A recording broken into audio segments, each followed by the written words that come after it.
वत्स दुर्योधन, मेरी बात ध्यान से सुनो। तुमने धर्म और अर्थ दोनों ही से अपना नाता तोड़ लिया। तुम ही कुरुवंश की पतनशीलता का कारण हो पुत्र, तुम ही। वत्स दुर्योधन, तनिक सोचो। तुम केवल 3 लोगों की ही बातें सुन।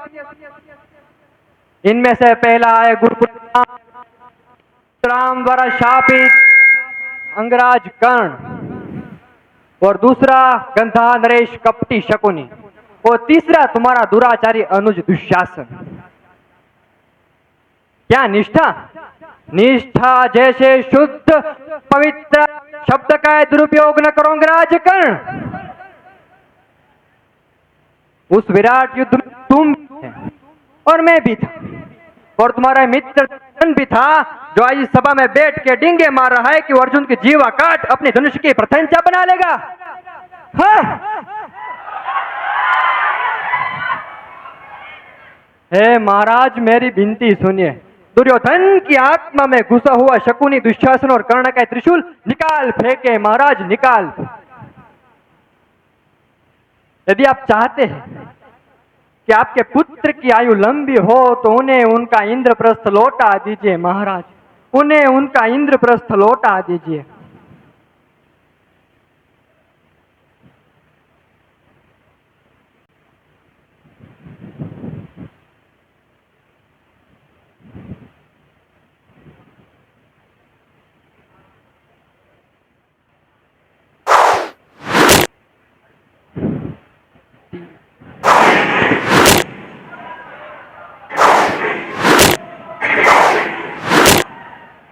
आयुष्मान भव वत्स, आयुष्मान भव।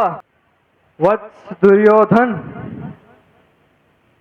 आज तक या पूरे जीवन भर मैंने तुमसे या तुम्हारे पिता से कुछ नहीं मांगा।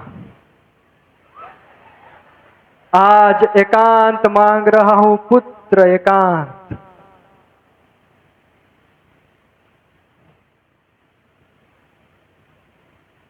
क्या माते? अभी मैं कैसे चलूं?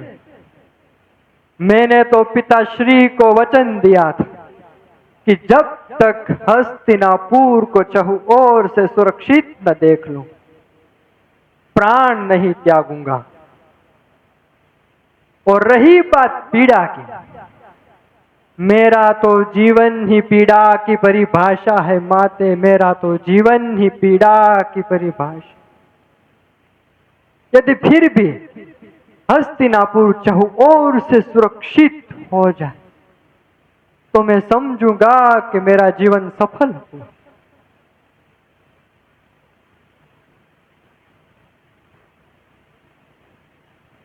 हे भरत वंश की गरिमा के प्रतीक, हे कुंती पुत्र अर्जुन, वत्स, आज रणभूमि में तुमने मेरे स्नेह और अपनी वीरता के प्रति अटल विश्वास के सारे ऋण चुका दिए पुत्र, सारे ऋण चुका दिए।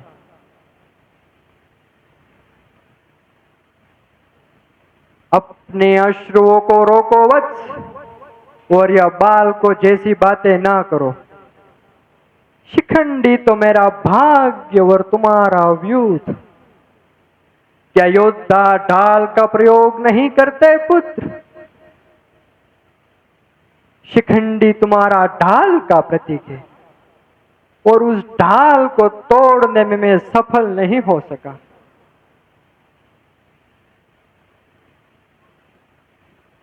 इसलिए रोकर अपनी विजय का अपमान न करो पुत्र।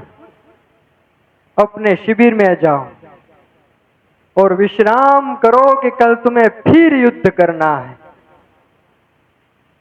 आज तक तो तुम अपने पितामह से युद्ध कर रहे थे, किंतु कल तुम्हें अपने गुरु से युद्ध करना है। इनसे भी इतना जी लगा कर युद्ध करना वत्स। कि वे भी सोचने लगे कि तुम्हारे जैसा शिष्य पाकर वे धन्य हो गए, धन्य हो गए। तुमसे परास्त होकर वे भी तुम्हें मेरी ही तरह विजय श्री का आशीर्वाद देंगे पुत्र, जैसे मैं आज परास्त होकर तुम्हें दे रहा हूं। क्योंकि मेरी यह पराजय ने हस्तिनापुर की सुरक्षा का मार्ग खोल दिया है पुत्र, खोल दिया। इसलिए रोकर अपनी विजयश्री का अपमान न करो पुत्र। अपने हाथों से कहो कि वो मेरे हाथों की ओर से तुम्हारे आंसू पहुंच दे। आयुष्मान भव पुत्र, आयुष्मान भव, विजयी भव।